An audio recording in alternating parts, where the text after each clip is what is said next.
അപ്പോൾ ഇന്ന് നമ്മൾ വന്നിട്ടുള്ളത് ഒരു ബറാത്ത് രാവിനെ ഉണ്ടാക്കാൻ പറ്റിയ ഒരു റെസിപ്പിയുമായിട്ടാണ്. അപ്പക്കറി. അതിന് ആവശ്യമായ ഇൻഗ്രീഡിയൻസ് എന്തൊക്കെയാണെന്ന് നോക്കാം. വറുത്ത അരിപ്പൊടി എടുത്തിട്ടുണ്ട്, ഒരു 500 ഗ്രാം വറുത്ത അരിപ്പൊടി. ഇടിയപ്പത്തിനും നൈസ് പത്തിരിക്കും ഉപയോഗിക്കുന്ന അരിപ്പൊടി. 150 ഗ്രാം ചനാ ദാൽ എടുത്തിട്ടുണ്ട്, കടലപ്പരിപ്പാണ്.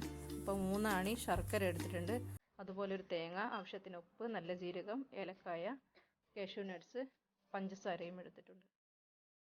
ഇനി നമ്മൾ എടുത്തു വച്ചിരിക്കുന്ന അരിപ്പൊടി ഒന്ന് കുഴച്ചെടുക്കണം. അതിന് 2 കപ്പ് വെള്ളം ഒഴിച്ച് കൊടുത്തു. അത് നന്നായി തിളച്ചതിന് ശേഷം 1 സ്പൂണ് ആവശ്യത്തിന് ഉപ്പ് ചേർക്കുക. അതുപോലെ തന്നെ വെളിച്ചെണ്ണ, കുറച്ച് 2 സ്പൂണ് വെളിച്ചെണ്ണ തൂക്കി കൊടുത്തിട്ടുണ്ട്, കയ്യിൽ സ്റ്റിക്കാകാതിരിക്കാനാണ്. അപ്പോൾ പിന്നീട് നമ്മൾ പൊടി അല്പാൽപമായി ഇട്ട് ഇളക്കി കൊടുക്കുക. അപ്പോൾ ഇത് നൈസ് പത്തിരിയുടെ ഇടിയപ്പത്തിൻ്റെയൊക്കെ ഒരു രൂപത്തിൽ ഒന്ന് കുഴച്ചെടുക്കണം.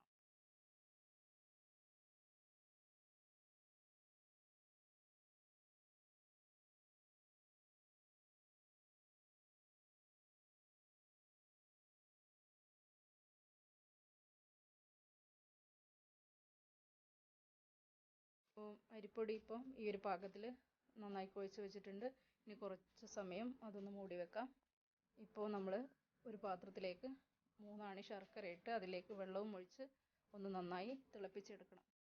നന്നായി തിളച്ച് കുറുകിയതിന് ശേഷം തീ ഓഫ് ചെയ്തിട്ട് ഒന്ന് അരിച്ചെടുക്കണം. ഇപ്പം ഒന്ന് തണുത്തതിന് ശേഷം നമുക്ക് പൊടിയൊന്ന് കുഴച്ചെടുക്കാം.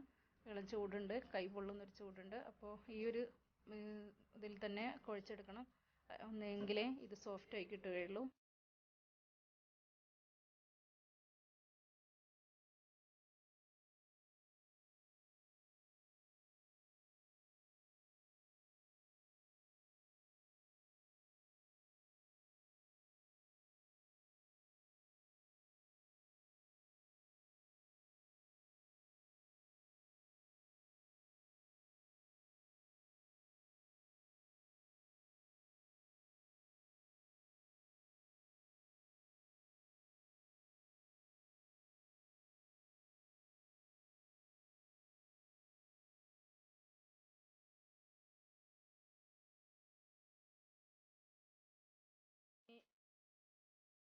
അപ്പക്കറി ഉണ്ടാക്കാൻ ആവശ്യമായ ഒരു പാത്രം അടുപ്പത്ത് വെച്ച ശേഷം നമ്മൾ ഈ ശർക്കര അരിച്ച് ഒഴിച്ച് കൊടുക്കുകയാണ്.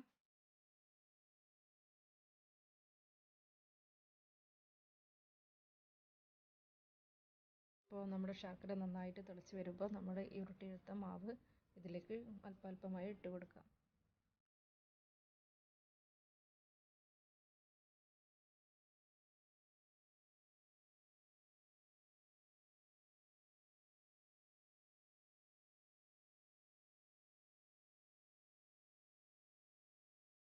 ശർക്കരപ്പാനിയിൽ നന്നായിട്ട് വെന്ത് കഴിഞ്ഞതിന് ശേഷം നമ്മൾ രണ്ടാമതെടുക്കുന്ന പാല് ഇതിലേക്ക് ഒഴിച്ച് കൊടുക്കുക.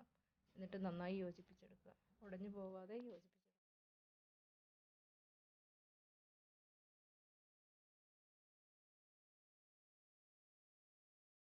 ഇപ്പം നന്നായിട്ട് യോജിപ്പിച്ചതിന് ശേഷം ഇതിലേക്ക് നമ്മൾ എടുത്തു വച്ചിരിക്കുന്ന പരിപ്പ് അല്പം ഇട്ട് നന്നായി ഇളക്കുക.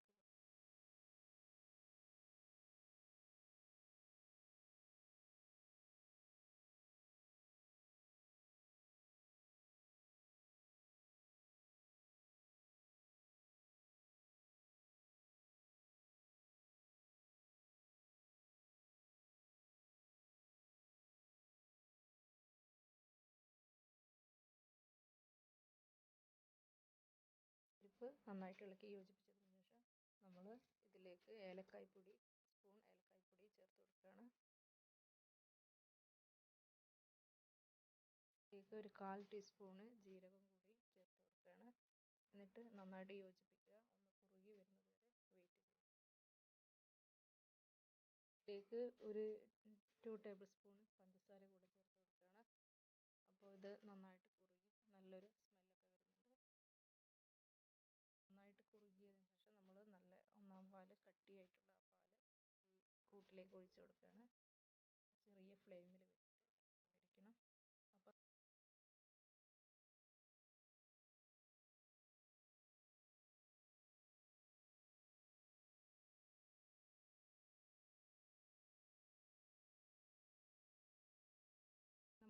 കൂട്ടിലേക്ക് ആവശ്യത്തിന് നെയ്യിട്ടിട്ട് അതിലേക്ക് അണ്ടിപ്പരിപ്പും കൂടെ ചേർത്ത് നന്നായിട്ട് ചുവന്നതിന് ശേഷം ഈ കൂട്ടിലേക്ക് ഒഴിച്ചു കൊടുക്കുകയാണ്.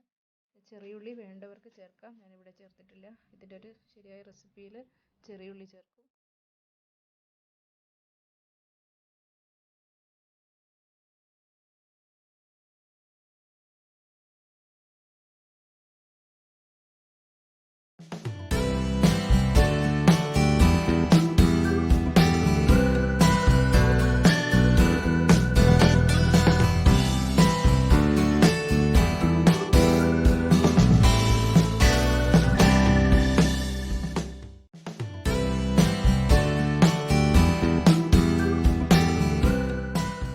അപ്പോൾ നമ്മുടെ ട്രഡീഷണൽ റെസിപ്പിയായ അപ്പക്കറി ഇവിടെ റെഡി ആയിട്ടുണ്ട്.